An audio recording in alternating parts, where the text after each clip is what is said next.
जय हिंद एवरीवन। अगर आप इंडियन आर्मी रिटर्न की तैयारी कर रहे हो तो आप बहुत अच्छे जगह आ चुके हो। यहाँ से आपका तैयारी बहुत अच्छा हो जाएगा और सिर्फ इंडियन आर्मी का तैयारी ही नहीं अच्छा होगा। अगर आप डिफेंस लाइन से जुड़े हुए हो और आपका मैथ बहुत ज़्यादा कमजोर है, जीके बहुत ज़्यादा कमजोर है, तो वो भी आप लोगों का तैयारी अच्छे से हो जाएगा।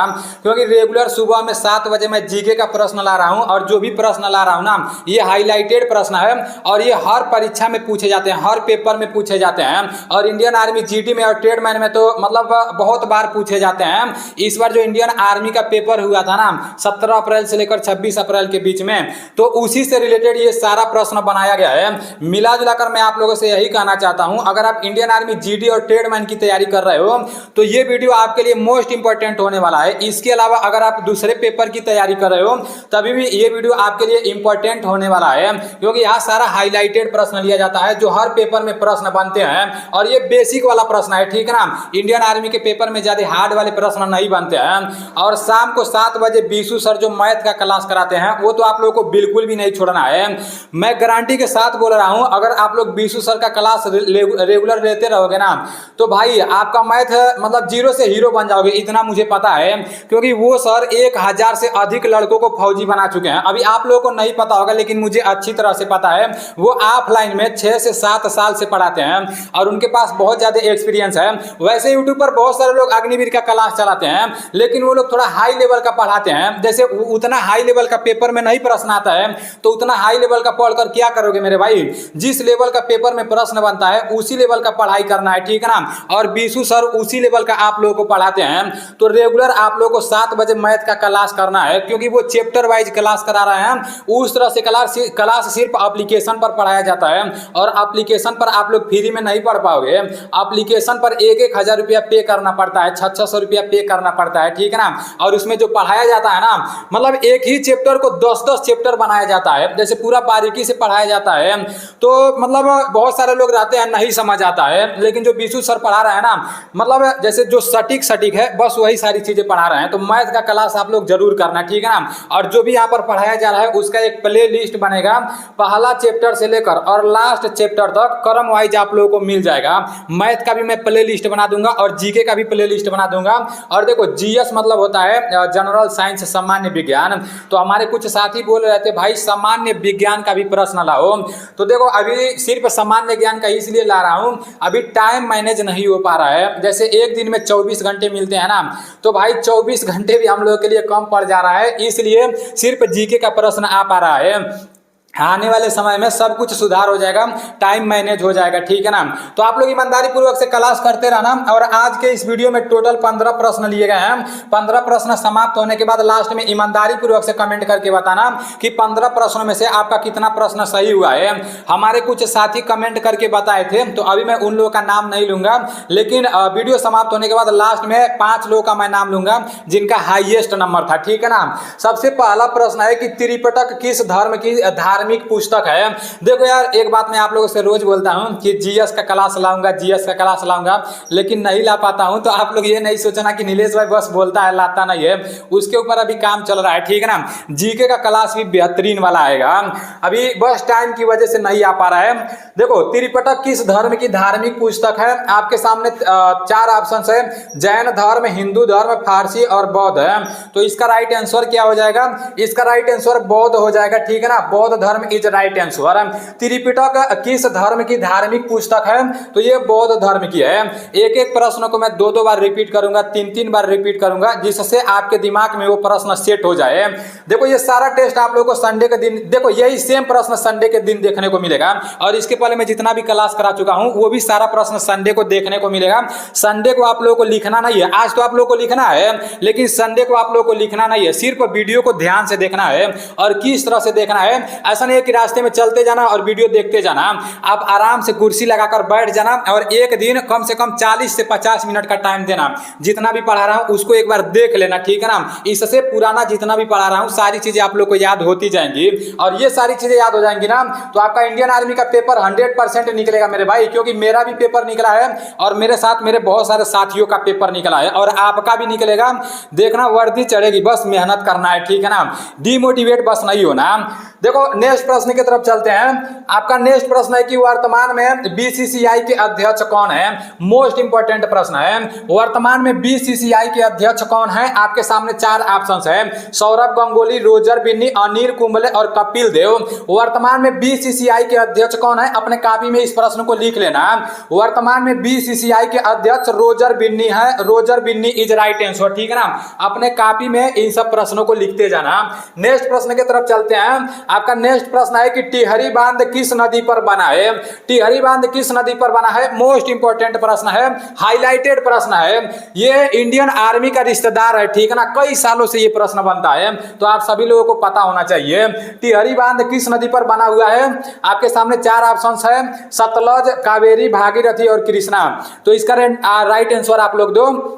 टिहरी बांध आपका भागीरथी नदी पर बना हुआ है, ठीक है ना। और देखो यार, नदी से रिलेटेड मैं एक प्रश्न बताया था, उस प्रश्न को लेकर बहुत सारे लोग कमेंट किए थे। जैसे यमुना नदी पर, जैसे दिल्ली जो है ना यमुना नदी के किनारे बसा हुआ है, तो मैं जो भी वीडियो बनाता हूँ सिर्फ एक ही, जैसे बस हमेशा बोलते रहता हूँ कि यमुना नदी के किनारे कौन सा शहर बसा हुआ है, तो दिल्ली भी है और भी बहुत सारा है, उसके बारे में मैं आप लोग को पहले बताया हूँ। लेकिन दिल्ली को हमारे कुछ साथी हाईलाइट में ले लिए हैं, वो लोग बोल रहे हैं कि देखना कि दिल्ली यमुना नदी छोड़कर भाग ना जाए इतना ज्यादा उसको बता चुका हूं। तो ऐसी कोई बात नहीं है मेरे भाई, मैं बार बार इसलिए जिक्र करता हूं कि यमुना नदी के किनारे, जैसे दिल्ली यमुना नदी के किनारे बसी हुई है। देखो दिल्ली भारत की राजधानी है, और इस बार उस प्रश्न को बार बार पूछा गया था, इसलिए मैं उसको बार बार बोलता हूँ, ठीक है ना। हमारे कुछ साथी मजा लेने लगते हैं, बोलते हैं बार बार बोलोगे तो दिल्ली यमुना नदी के किनारे से भाग जाएगी, तो ऐसा नहीं होने वाला है, ठीक है ना।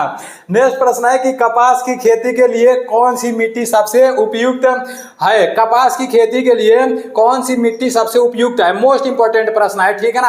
आपके सामने चार ऑप्शन है, बालू, लाल, जलोढ़ और यहाँ पर काली दिया हुआ है। तो कपास की खेती के लिए कौन सी मिट्टी सबसे उपयुक्त है, इसका राइट आंसर काली हो जाएगा, काली इज राइट आंसर, ठीक है ना। नेक्स्ट प्रश्न की तरफ चलते हैं। आपका नेक्स्ट प्रश्न है कि यदि राष्ट्रपति व उपराष्ट्रपति दोनों पद खाली हो तो राष्ट्रपति पद कौन संभालेगा। मोस्ट इंपोर्टेंट प्रश्न है मेरे भाई, बहुत बार इंडियन आर्मी के पेपर में पूछा गया है, इस बार भी पूछा गया था। आप लोग प्रश्न को समझने का कोशिश करना। यहाँ पर लिखा गया है कि यदि राष्ट्रपति व उपराष्ट्रपति दोनों पद खाली हो, राष्ट्रपति का पद भी खाली हो और उपराष्ट्रपति का पद भी खाली हो, तो राष्ट्रपति पद कौन संभालेगा। मान लो राष्ट्रपति अपने सीट पर नहीं है, तो उसके पद को कौन संभालेगा, ये आप लोगों को पता होना चाहिए। यहाँ पर चार ऑप्शन है, स्पीकर, प्रधानमंत्री, सर्वोच्च न्यायालय का मुख्य न्यायाधीश और वरिष्ठतम राज्यपाल है। तो इसका राइट आंसर क्या हो जाएगा, इसका राइट आंसर हो जाएगा सर्वोच्च न्यायालय का मुख्य न्यायाधीश हो जाएगा, ठीक है ना। मुख्य न्यायाधीश इज राइट आंसर। यदि राष्ट्रपति व उपराष्ट्रपति दोनों पद खाली हो तो राष्ट्रपति पद कौन संभालेगा, मुख्य न्यायाधीश, ठीक है ना। इसको आप लोग अपने कॉपी में लिख लेना। नेक्स्ट प्रश्न की तरफ चलते हैं। नेक्स्ट प्रश्न है कि विश्व की सबसे लंबी नदी कौन है। मोस्ट इंपोर्टेंट प्रश्न है, विश्व की सबसे लंबी नदी कौन है, आप सभी लोगों को पता होना चाहिए, ठीक है ना। विश्व की सबसे लंबी नदी कौन है। आपके सामने चार ऑप्शन है, गंगा, अमेजन, ओल्गा और नील। विश्व की सबसे लंबी नदी कौन है, विश्व की सबसे लंबी नदी नील है, ठीक है ना। नील इज राइट आंसर। विश्व की सबसे लंबी नदी नील है। अगर पूछ देगा कि भारत की सबसे लंबी नदी कौन है, तो फिर इसका परिभाषा, इसका आंसर सब चेंज हो जाएगा, ठीक है ना। तो भारत की सबसे लंबी नदी गंगा है। अगर पूछ देगा कि विश्व की सबसे लंबी नदी कौन है, तो विश्व की सबसे लंबी नदी नील है और भारत की सबसे लंबी नदी गंगा है। अगर पूछ देगा कि विश्व की सबसे चौड़ी नदी कौन है, तो वो अमेजन है, ठीक है ना। इसको भी आप लोगों को पता होना चाहिए। अगर पूछ देगा कि भारत की सबसे चौड़ी नदी कौन है, तो वो ब्रह्मपुत्र है।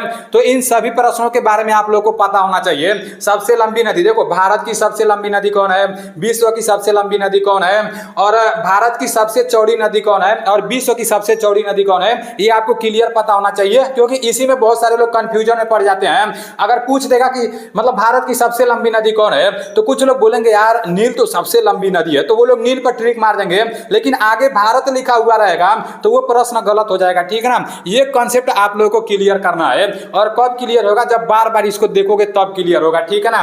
नेक्स्ट प्रश्न की तरफ चलते हैं। आपका नेक्स्ट प्रश्न है कि खजुराहो की गुफा किस राज्य में स्थित है। आपके सामने चार ऑप्शन है। खजुराहो की गुफा किस राज्य में स्थित है, उत्तर प्रदेश, छत्तीसगढ़, मध्य प्रदेश और बिहार। हाईलाइटेड प्रश्न है, ठीक है ना। और ये पुराना प्रश्न है, अभी नए नए में तो सबसे ज्यादा करंट अफेयर्स से प्रश्न बन रहे हैं, लेकिन इसका रिश्ता इंडियन आर्मी पेपर से बहुत पुराना है, ठीक है ना। खजुराहो की गुफा किस राज्य में है, एलोरा वाला गुफा, और भी बहुत सारा गुफा पूछता है, तो वो सारा गुफा आप लोगों को इकट्ठा मिल जाएगा, ठीक है ना। खजुराहो की गुफा किस राज्य में स्थित है, उत्तर प्रदेश, छत्तीसगढ़, मध्य प्रदेश और बिहार है, तो इसका राइट आंसर मध्य प्रदेश हो जाएगा। Madhya Pradesh is right answer. Khajuraho की गुफा किस राज्य में स्थित है, खजुराहो की गुफा मध्य प्रदेश में स्थित है, Madhya Pradesh is right answer. Next प्रश्न की तरफ चलते हैं। नेक्स्ट प्रश्न है कि त्रिपुरा की राजधानी क्या है। राज्य राजधानी से एक प्रश्न बनता है, मैं आप लोगों को पहले ही बता चुका हूं। पूरे राज्य का राजधानी आप लोगों को याद करना है, पूरे राज्य के मुख्यमंत्री को याद करना है और पूरे राज्य के राज्यपाल को याद करना है। इसको किस तरह से याद करना है, देखो एक दिन में एक राज्य के राजधानी को अपने हाथ में लिख लेना, इसी राज्य के मुख्यमंत्री को लिख लेना और इसी राज्य के राज्यपाल को लिख लेना, अपने हाथ में लिख लेना, ठीक है ना। एक दिन में सिर्फ एक राज्य को, और बार बार देखते रहना कि भाई इस राज्य के राज्यपाल कौन है, इस राज्य के मुख्यमंत्री कौन है, इस राज्य का राजधानी कौन है। सिर्फ एक महीना के अंदर में यहां से आप लोगों को पूरा प्रश्न याद हो जाएगा और हर पेपर में एक प्रश्न देखने को मिलेगा। तो 15 के 15 प्रश्न में से अगर आपको कुछ भी नहीं समझ आएगा ना, तो भाई एक प्रश्न तो आपको बिल्कुल समझ आएगा, और एक प्रश्न 2 नंबर का होता है, 2 नंबर बहुत ज्यादा होता है। लोग पता है कितना नंबर से छटते हैं इंडियन आर्मी में, ज्यादा नंबर से नहीं छटते हैं। इंडियन आर्मी जीडी में 15 प्रश्न जीके का बनता है, 15 प्रश्न जीएस का बनता है, 15 प्रश्न मैथ का बनता है और 5 प्रश्न रीजनिंग का बनता है। तो देखो 15 में से जितने मान लो जितने भी साथी रहते हैं, जितने भी दोस्त रहते हैं ना, 12 प्रश्न सब लोग करेंगे, और इसमें से भी जीएस में से भी 15 में से 12 प्रश्न सब लोग कर देंगे, इसमें से भी 12 प्रश्न सब लोग कर देंगे और इसमें से 5 के 5 ठोक देंगे, ठीक है ना। तो इतना सब कुछ करने के बाद सिलेक्शन किसका होगा, जो 13वां प्रश्न करेगा, जो 1 नंबर अधिक करेगा। देखो बहुत सारा जो नॉर्मल क्वेश्चन होता है वो तो सब लोग कर देंगे, आप भी कर दोगे, मैं भी कर दूंगा, लेकिन सिलेक्शन किसका होगा, जो हम लोगों से 1 प्रश्न अधिक करेगा। मिला जुलाकर एक ही प्रश्न से हार जीत होती है, ठीक है ना। तो इसलिए जहां से आप लोगों को लग रहा है कि यहां से 1 प्रश्न बनेगा, तो वो पूरा टॉपिक ही आप लोग उसको याद कर लो, क्योंकि आपका दूसरा कोई काम नहीं है। ऐसा नहीं है कि मतलब आज जैसे सब कुछ आप इसको छोड़कर और आप दूसरा कोई काम करो, दूसरा कोई काम आपका इंपॉर्टेंट है, ऐसा नहीं है मेरे भाई। ये जिंदगी का एक बहुत बड़ा हिस्सा है। यहाँ अगर आपका लाइफ सेट हो जाता है ना, तो जिंदगी भर भाई आप खुशी से रहोगे, पूरे परिवार में, पूरे रिश्तेदार में इमेज बना रहेगा। जहां भी जाओगे सूट बूट चढ़ा कर जाओगे और लोग बोलेंगे अरे यार फलाने का लड़का है, आपके गांव वाले बोलेंगे फलाने का लड़का है। रिश्तेदार में जाओगे ना, तो जिसके घर जाओगे उसके आसपास के लोग बोलेंगे कि अरे उनके रिश्तेदार का लड़का, उनके फुआ का लड़का है, मामा का लड़का है, फौजी है। तो आपका इमेज हमेशा बना रहेगा। तो इससे इंपॉर्टेंट कुछ भी नहीं है, ठीक है ना। जहां से आपको लग रहा है यहां से 2 नंबर बनेंगे, तो उसको आप लोग को एकदम रट्टा मार लेना है। त्रिपुरा की राजधानी क्या है, आपके सामने 4 ऑप्शन है, इम्फाल, अगरतला, ईटानगर और दिसपुर। इसका राइट आंसर क्या हो जाएगा, त्रिपुरा की राजधानी क्या है, त्रिपुरा की राजधानी अगरतला है, ठीक है ना। त्रिपुरा की राजधानी अगरतला है और इम्फाल कहाँ की राजधानी है, मणिपुर की राजधानी इम्फाल है, ठीक है ना। और मणिपुर के मुख्यमंत्री कौन है, एन बीरेन है, ठीक है ना। इसके बारे में मैं कल भी बताया था। और देखो मणिपुर में अभी हाल ही में एक कांड हुआ था, उसके ऊपर मैं अपने नीलेश ब्लॉग वाले चैनल पर एक वीडियो भी बनाया था। वहां जातिवाद को लेकर, जैसे वो मैं अपने शब्दों से नहीं बयां कर सकता हूं, बहुत भयंकर कांड हुआ था। वहां के मुख्यमंत्री एन बीरेन सिंह थे, लेकिन तभी भी कुछ नहीं हो पाया। तो इसके बारे में आप लोग पता, जैसे हमेशा इसके बारे में आप लोग को पता होना चाहिए, क्योंकि बहुत बड़ा घटना घटा है, ठीक है ना। मणिपुर का राजधानी इम्फाल है और मणिपुर के मुख्यमंत्री एन बीरेन सिंह है, ठीक है ना। त्रिपुरा की राजधानी अगरतला है। ईटानगर कहाँ की राजधानी है, ईटानगर कहाँ की राजधानी है, तो अरुणाचल प्रदेश की राजधानी ईटानगर है, ठीक है ना। और ये दिसपुर कहाँ की राजधानी है, असम की राजधानी दिसपुर है, ठीक है ना। असम के मुख्यमंत्री कौन है, हेमंत बिस्वा शर्मा है। नेक्स्ट प्रश्न की तरफ चलते हैं। नेक्स्ट प्रश्न है, भारत का लौह पुरुष किसे कहा जाता है। मोस्ट इंपोर्टेंट प्रश्न है, भारत का लौह पुरुष किसे कहा जाता है। आपके सामने 4 ऑप्शन है, महात्मा गांधी, सुभाष चंद्र बोस, भगत सिंह और सरदार वल्लभ भाई पटेल। भारत का लौह पुरुष किसे कहा जाता है, भारत का लौह पुरुष सरदार वल्लभ भाई पटेल को कहा जाता है। सरदार वल्लभ भाई पटेल इज राइट आंसर, ठीक है ना। प्रश्न है, इंडिका पुस्तक के लेखक कौन है। मोस्ट इंपोर्टेंट प्रश्न है, पुस्तक से एक प्रश्न जरूर बनता है, ठीक है ना। इंडिका पुस्तक के लेखक कौन है, आपके सामने 4 ऑप्शन है, चाणक्य, कालिदास, मेगास्थनीज और विष्णु शर्मा। इसका राइट आंसर क्या हो जाएगा, इंडिका पुस्तक पुस्तक के लेखक कौन है? इंडिका पुस्तक के लेखक मेगास्थनीज है, ठीक है ना। इंडिका पुस्तक के लेखक कौन है? इंडिका पुस्तक के लेखक मेगास्थनीज है। मैं एक ही प्रश्न को बार बार इसलिए रिपीट करता हूं, मेरा मकसद एक ही है कि मैं जो भी प्रश्न बताऊं ना उसको आप लोगों को इस तरीके से बताऊं ताकि आप लोगों के दिमाग में वो प्रश्न सेट हो जाए। इसलिए बार बार मैं एक ही प्रश्न के बारे में बताता रहता हूं। जब बार बार बताऊंगा ना तो आप लोगों को मतलब वो प्रश्न हमेशा के लिए याद हो जाएगा, और जब कोई प्रश्न हमेशा के लिए याद हो जाता है ना तो वो बहुत जगह काम आता है। देखो कोई भी प्रश्न अगर आपको याद रहेगा ना तो वो बहुत आसान लगेगा, तुरंत आप ट्रिक मार दोगे। और कोई भी प्रश्न अगर आपको नहीं याद रहेगा ना तो कितना हो भी आसान रहेगा वो बहुत कठिन लगेगा, जैसे कि मेरे ऊपर कितना बड़ा पहाड़ आ गया है। तो इसलिए मैं बार बार एक ही प्रश्न को रिपीट करते रहता हूं। इंडिका पुस्तक के लेखक मेगास्थनीज है, ठीक है ना। इंडियन आर्मी का फेवरेट प्रश्न है। नेक्स्ट प्रश्न की तरफ चलते हैं। आपका नेक्स्ट प्रश्न है कि किस खिलाड़ी को भारत रत्न मिला है? इस प्रश्न का जिक्र मैं पहले भी कर चुका हूं। किस खिलाड़ी को भारत रत्न मिला है? आपके सामने चार ऑप्शंस है, कपिल देव, सचिन तेंदुलकर, ध्यानचंद्र और मिल्खा सिंह। किस खिलाड़ी को भारत रत्न मिला है? तो सचिन तेंदुलकर को भारत रत्न मिला है, और सबसे कम उम्र में, ठीक है ना। सचिन तेंदुलकर को भारत रत्न मिला है। ये क्रिकेटर खिलाड़ी हैं, सबसे कम उम्र में इनको भारत रत्न मिला है। यहां पर दिया है मिल्खा सिंह। इस बार मिल्खा सिंह से रिलेटेड एक प्रश्न पूछा गया था, ठीक है ना। फ्लाइंग सिख के नाम से किसे जाना जाता है? तो मिल्खा सिंह को जाना जाता है।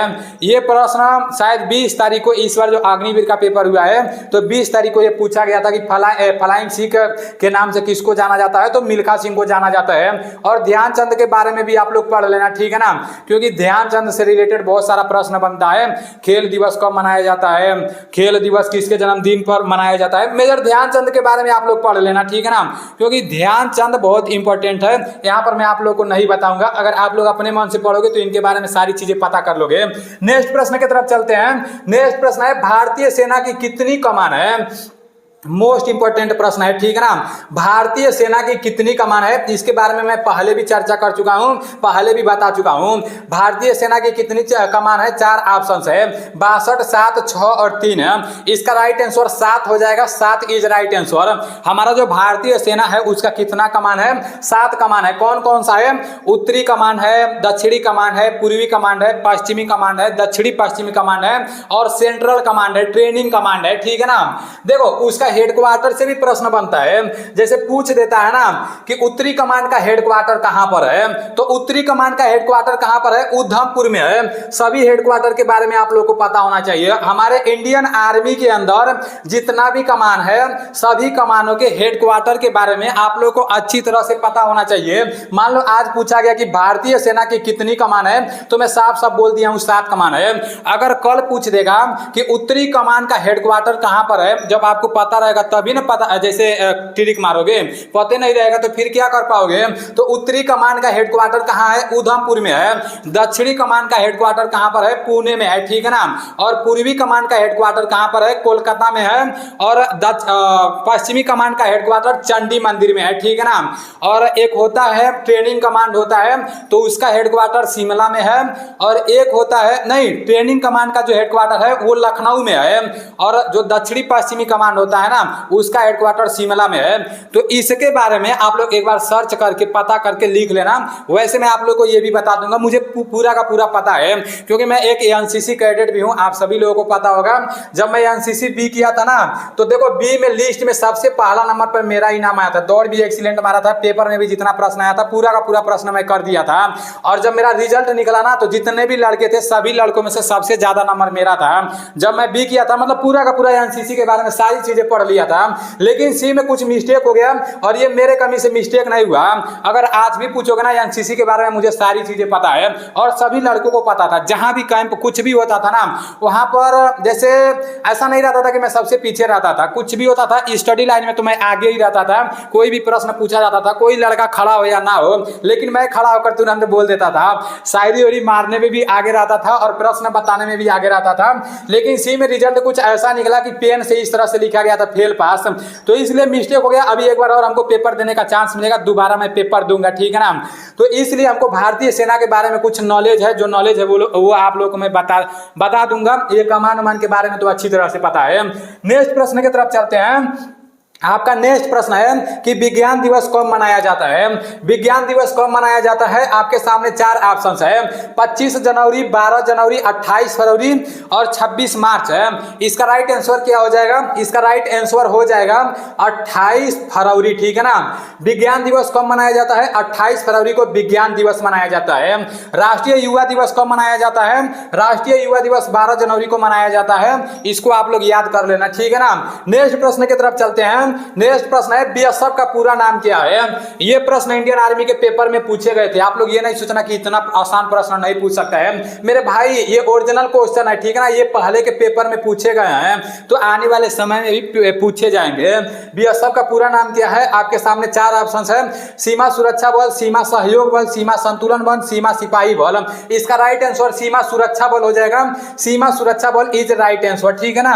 नेक्स्ट प्रश्न के तरफ चलते हैं। नेक्स्ट प्रश्न और आखिरी प्रश्न है कि वर्तमान में पश्चिम बंगाल के मुख्यमंत्री कौन है। देखो मुख्यमंत्री से प्रश्न पूछ लिया ना, अभी राज्य जैसे वो मुख्यमंत्री और राज्यों की राजधानी से एक प्रश्न पूछा गया था। अब वर्तमान में पश्चिम बंगाल के मुख्यमंत्री कौन है, आपके सामने चार ऑप्शन है, नीतीश कुमार, ममता बनर्जी, हेमंत सोरेन और नवीन पटनायक। वर्तमान में पश्चिम बंगाल के मुख्यमंत्री ममता बनर्जी है, ठीक है ना। ये तो किसी को भी नहीं भूलना चाहिए। पश्चिम बंगाल का राजधानी कोलकाता है, यहाँ के मुख्यमंत्री कौन है, ममता बनर्जी है। और बिहार के मुख्यमंत्री कौन है, नीतीश कुमार है। और बिहार के जो राजधानी वो पटना है, वो तो आप लोगों को पता होगा। और हेमंत सोरेन जो है, ये देखो नवीन पटनायक उड़ीसा के हैं और हेमंत सोरेन झारखंड के हैं। ये मैं आप लोगों को पहले भी बता चुका हूं। और ये जो है नवीन पटनायक उड़ीसा के मुख्यमंत्री हैं। उड़ीसा का राजधानी कहां पर है, वो भुवनेश्वर में है, ठीक है ना। और हेमंत सोरेन जैसे झारखंड के मुख्यमंत्री हैं, तो झारखंड का राजधानी रांची में है। और नीतीश कुमार तो बिहार के हैं, बिहार का राजधानी पटना है। तो आज आप लोग का 15 प्रश्न समाप्त हो चुका है। इन 15 प्रश्नों में से आपका कितना प्रश्न सही हुआ है, ईमानदारी पूर्वक से कमेंट करके बताना। और शाम को 7 बजे जो बीसू सर मैथ का क्लास कराएंगे ना, उस क्लास को तो आप लोग बिल्कुल भी नहीं छोड़ना, क्योंकि ये मौका आप लोगों को दोबारा नहीं मिलेगा। ये जवानी दोबारा नहीं आएगी, ये समय दोबारा नहीं आएगा। आज से 2 साल बाद आपके जितने भी यार दोस्त हैं, ये जितने भी रिश्तेदार है ना, कोई साथ नहीं आएगा मेरे भाई। अकेले आपको संघर्ष करना पड़ेगा, अकेले आपको मेहनत करना पड़ेगा।